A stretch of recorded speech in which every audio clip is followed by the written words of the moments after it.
Tanto prima che mi dimentico ringraziamo Carlotta, Daniela, Dimensione Nomade, Tribute Band Nomadi, grazie. Ecco, Valentina Nomadi, Valentina e Marcello. Pensavate che...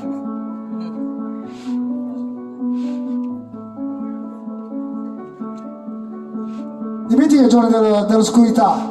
Qualsiasi cosa possa essere successa non è la fine. Augusto D'Olio, viva i Nomadi, grazie.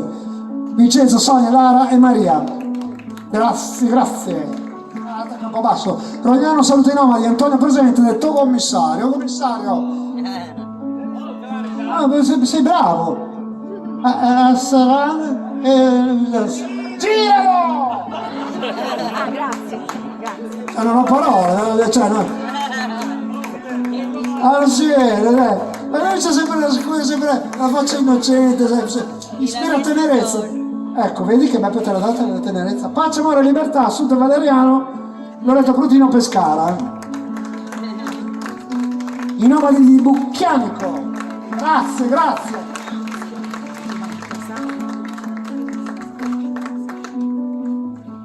Grazie al Comitato Festa, al Parroco, alle autorità civili, militari, alle forze dell'ordine, tutti gli sponsor che hanno contribuito. Direttore artistico Rolando Antenucci, promoter Luigi Chiucchioni, e il nostro impresario Maurizio Blaso, la regista Loreto Blaso, lo staff tecnico servizio Facchinaccio di Peppe Esposito da Napoli. Grazie. Ciao Gio, sarai sempre con noi. Giovanni Tosatto. Matteo non ha fatto niente. Matteo, cancello. Incontro delle persone del mondo alla ricerca delle radici su Mona, Piazza Garibaldi, come dicevo prima, giovedì 22 agosto di quest'anno. Quindi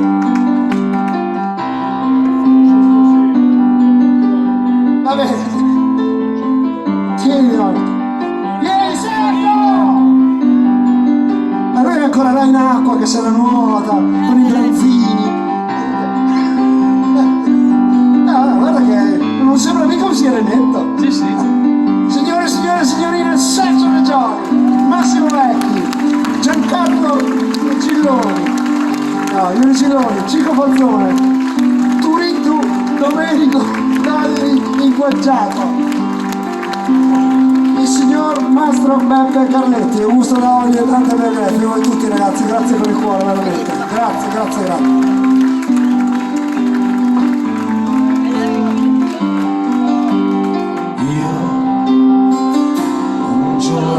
Crescerò e nel cielo della vita volerò.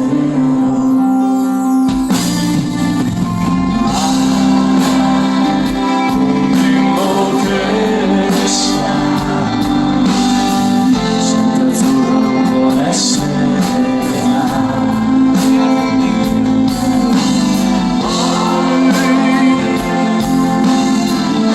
una notte di settembre mi svegliai, il vento sulla pelle, sul mio campo il chiarore delle stelle. Chissà dove era casa mia, e quel bambino che giocava in cortile, io avevo.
vagabondo che sono io, vagabondo che non sono altro, soldi in tasca non ne ho, ma lassù mi è rimasto Dio, vagabondo che sono io, vagabondo che non sono altro, soldi in tasca non ne ho, ma lassù mi è rimasto Dio.